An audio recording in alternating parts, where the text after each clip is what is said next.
Labrīt, draugi, labrīt, foršajā pirmdienas rītā. Inkrūzis ir sapņu biznes. 11. iemesls, tas ir ceļojuma biznes.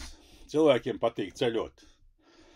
Cilvēki, kuri ceļo, ir labāka veselība, labāk jūtās, izskatās, jo viņi atrodas biežāk dažādās vidēs, bauda citu valstu kultūru, ēdienu, paražu.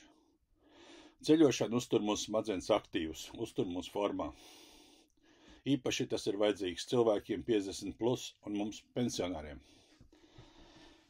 Es nevaru izbrīvot laiku ceļošanai, jo strādāju 2 darbos. Es nevaru atļauties ceļot ilgāk par 14 dienām.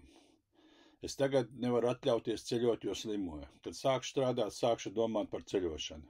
Un vēl daudz dažādu iemeslu. Mīļie draugi, vienā brīdī jums uzteiks darbu. Jūs sāksiet slimot un loģiski paliksiet bez darba.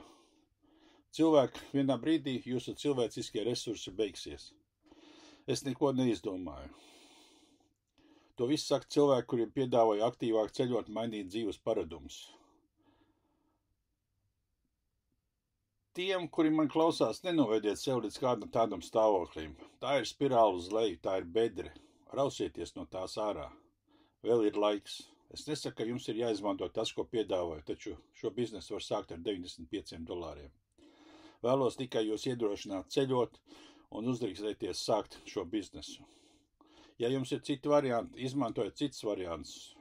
Daudz varbūt kaitina mans piedāvājums. Katram savs, bet šis ir sapņu biznes.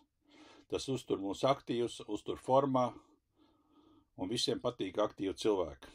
Cilvēkiem patīk ceļot, un cilvēki nekad nebeigs ceļot. Tas ir sapņu biznes. Lai jums forša diena!